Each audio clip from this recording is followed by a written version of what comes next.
Our Bible text is 1 Peter 3 verses 18 to 19.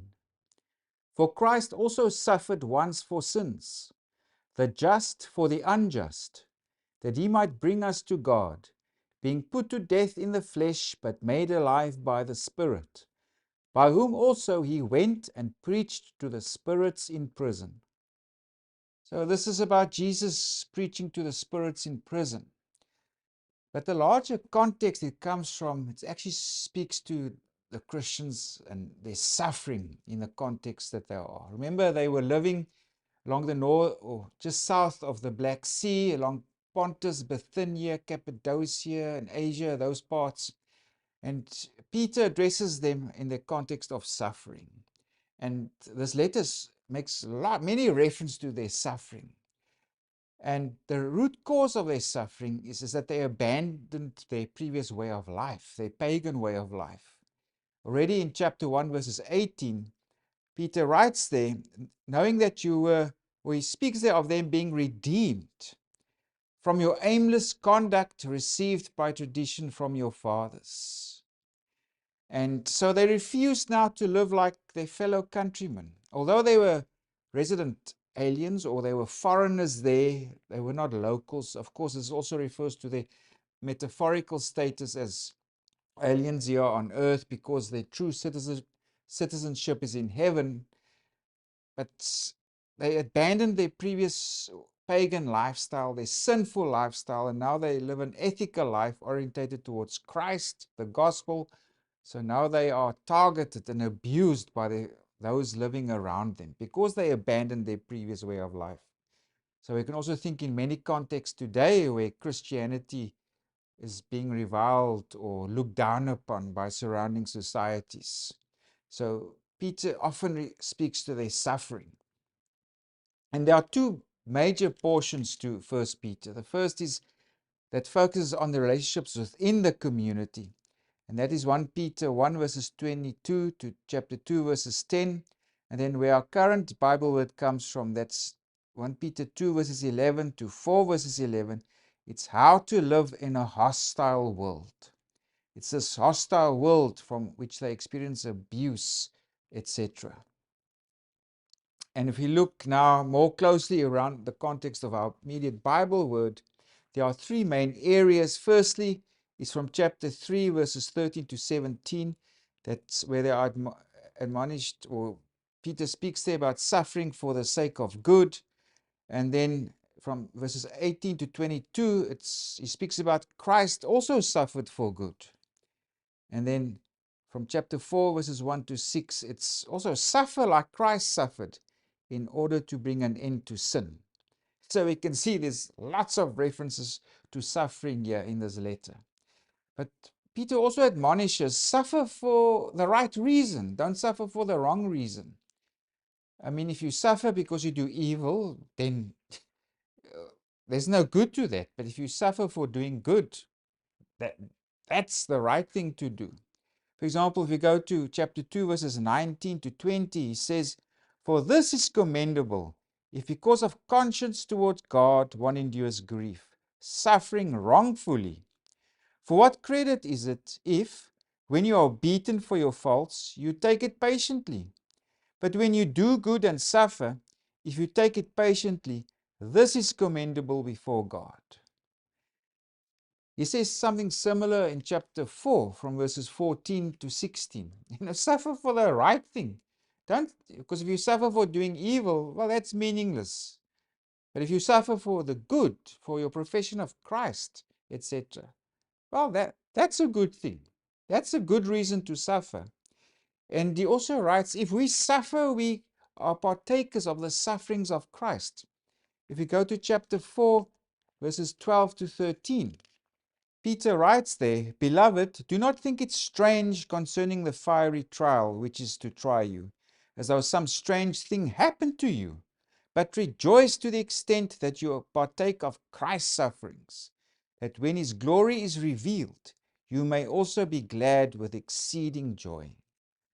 So, suffer for the right reasons, that is your profession of Christ, and also your sufferings, it participates in the suffering of Christ as well. So now if we go to chapter 3, verses 13 to 17, he tells them there, well, suffer for the sake of good, he writes there. And in verse 14, he writes there, but even if you should suffer for righteousness' sake, you are blessed.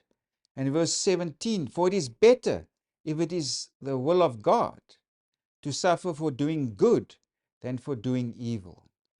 So it's about suffering for the sake of good. And now, most immediate context, that's from verses 18 to 20, he explains that Christ also suffered for a good purpose. The suffering of Christ was not meaningless. If we go to verse 18, for Christ also suffered once for sins, the just for the unjust, that he might bring us to God. So that was the purpose of Christ's suffering.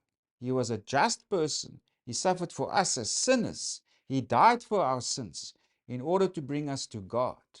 So Jesus' suffering also had purpose. It was meaningful suffering. And now if we come to our Bible word, let's read it again.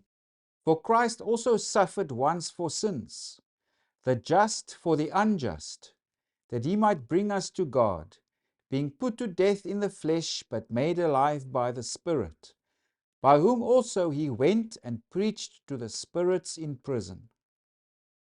So now Peter explains what happened with Jesus after he suffered and died. He explains he went to the spirits in prison. He proclaimed the gospel to them, because the Greek word here is kerusso. It means to proclaim. And it's used in the New Testament in reference to the proclamation of the gospel.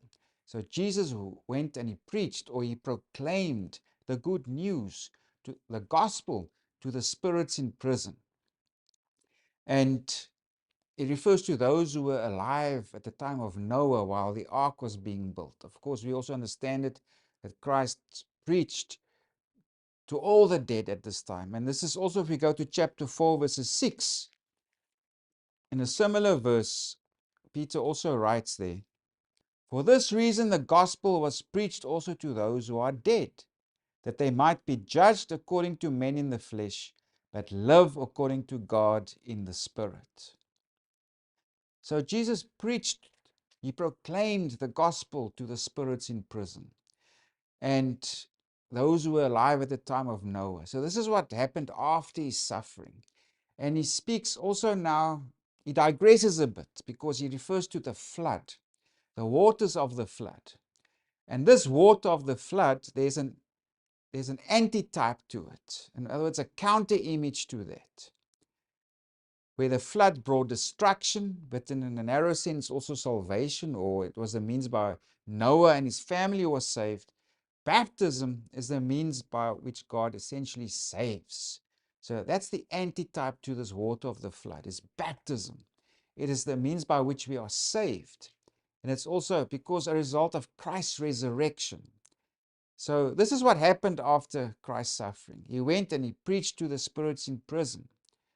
And he digresses by saying, speaking of the flood, and there's an antitype to this water of the flood. It's baptism that saves us. It's by the resurrection of Christ also that we are saved. And in verse 22, because of the resurrection of Christ, he's gone into heaven and is at the right hand of God. Angels and authorities and powers having been made subject to him. So, after his suffering, Jesus went to preach to the spirits in prison.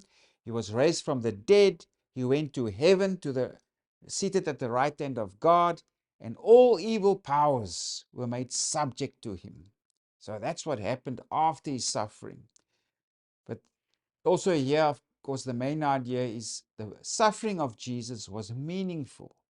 Meaningful events happened. He died for our sins. He preached the gospel to the spirits in prison. He was raised after that. He was exalted and is now Lord. He has rule over everything. And now the next portion, chapter 4, verses 1 to 6, is also suffer like Christ suffered to bring an end to sin.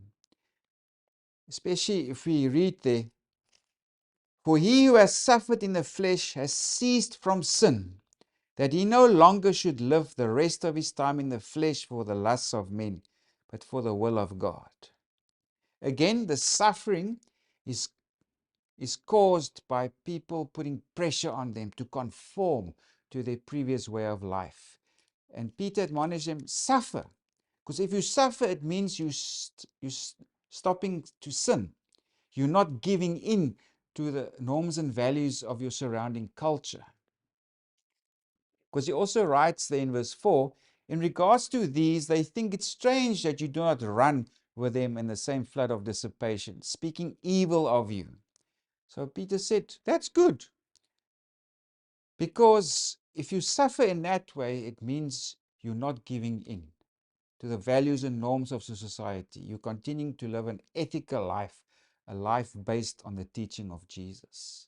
So 1 Peter, it's full of teaching about suffering, but don't suffer meaninglessly, where you bring things on yourself where you've done evil. It's about suffering meaningfully. It's about suffering for the sake of the gospel, despite the pressure and abuse from society around you. Because Christ also suffered, and his suffering was also meaningful. And by our suffering, by not giving in to the norms of society, we bring sin to an end.